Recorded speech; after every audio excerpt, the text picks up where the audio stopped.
एक नहीं, जो बात आपने कही है, उससे भाटिया जी का एक रिस्पांस लेके फिर मैं विवेक के पास जाती हूँ। भाटिया जी क्या कहेंगे? जो बात विनोद कह रहे हैं कि भाई विपक्ष के पास स्ट्रैटेजी होनी चाहिए, जिस तरीके से बीजेपी जब विपक्ष में थी उसके पास स्ट्रैटेजी थी, उसने सरकार को मजबूर किया।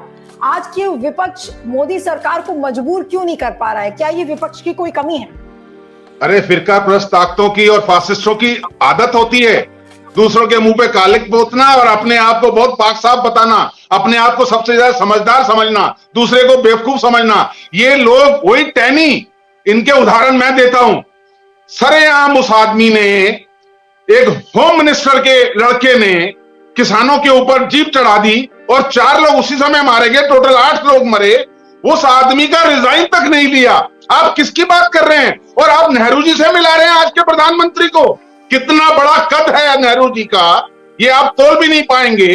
जिस व्यक्ति ने अपनी जवानी के 10 साल जेलों में काट दिया आजादी की लड़ाई में, नेहरू जी से कंपेयर कर रहे हैं और इंदिरा जी से कंपेयर कर रहे हैं, जिन्होंने 71 के अंदर इस पाकिस्तान के 2 टुकड़े करके आपके हाथ में बंटवा दिए। आप तो बॉर्डर पे खड़े नहीं होते, आप तो नवाज शरीफ की नाती में बिन बुलाए पहुंचते हैं।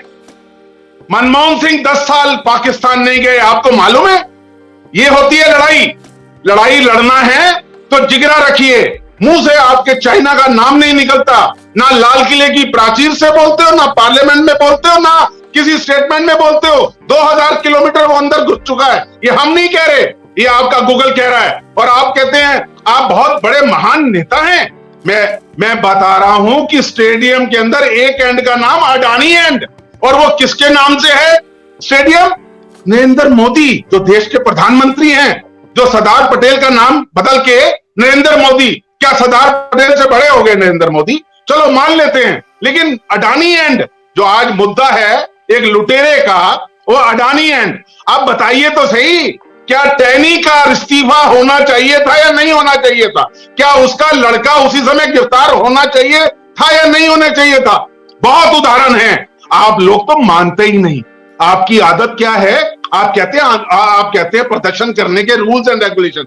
अरे 200 एमपी पार्लियामेंट से निकलते हैं, विजय चौक पे उनको रोक दिया जाता है। इस देश में ऐसा डर क्या पैदा हो गया? इस सरकार को ऐसा डर क्या है? 2000 लोग पूरे आपके लुटियन जोन को घेर लेते हैं, ऐसे बैरिकेड लगा दिए गए। अरे चुने हुए नुमाइंदे जा रहे थे अपनी बात कहने के लिए।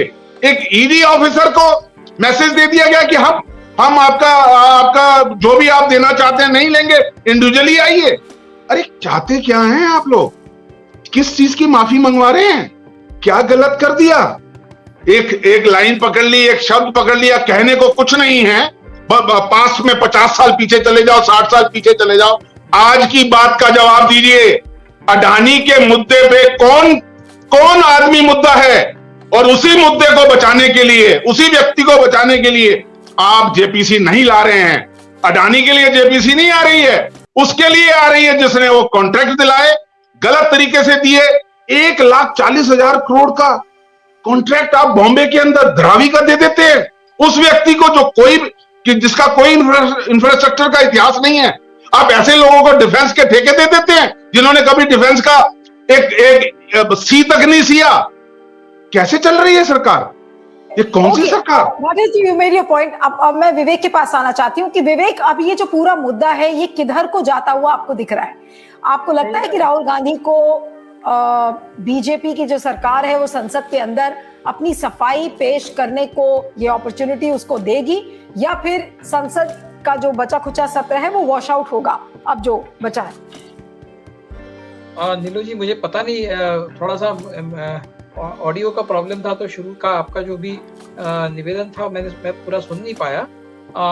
विषय पूरी तरह से मुझे समझ में नहीं आया, लेकिन आपका जो प्रश्न है वो लिमिटेड जो भी मुझे समझ में आया, मैं उसका जवाब देने की कोशिश करूंगा।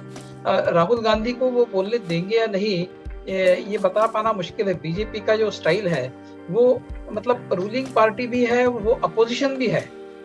जिस तरीके से वो पार्लियामेंट में बिहेव कर रही है पिछले कुछ दिनों से, ऐसा समझ में आता है कि रूलिंग पार्टी और अपोजिशन दोनों का रोल उन्होंने अख्तियार कर लिया है और वो किसी को भी बोलने नहीं देना चाहती है।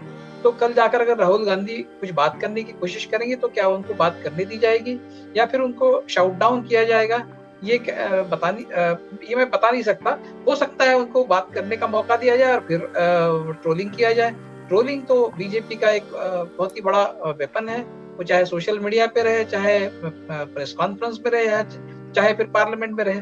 तो इस तरह का जो पार्लियामेंट का कंडक्ट है, हमारे मोदी जी जो है और बीजेपी जो है डंका पीटते हैं कि दुनिया की सबसे बड़ी डेमोक्रेसी, मदर ऑफ डेमोक्रेसी।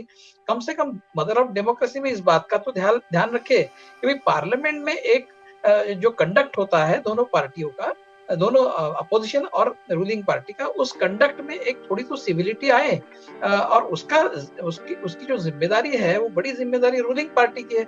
अगर रूलिंग पार्टी ही इस तरह से बिहेव करे तो आप किस बिना पर ये दुनिया में डंका पीटते हैं कि हमारी मदर ऑफ डेमोक्रेसी है। डेमोक्रेसी का बेसिक रूल है कि पार्लियामेंट में पार्लियामेंट्री तरीके से और एक सद्भाव के तरीके से डायलॉग होना चाहिए, लेकिन आप किसी को बोलने ही नहीं देते। आपके स्पीकर जो है, आपके पीठासीन अधिकारी जो है, वो भी पार्टीजान तरीके से बिहेव करते हैं। तो मुझे नहीं लगता कि राहुल गांधी को किसी भी तरह से बोलने का कुछ मौका मिलेगा। अगर मिलेगा भी तो उनको अपना जो भी कहना है वो रखने का पूरा मौका नहीं मिलेगा।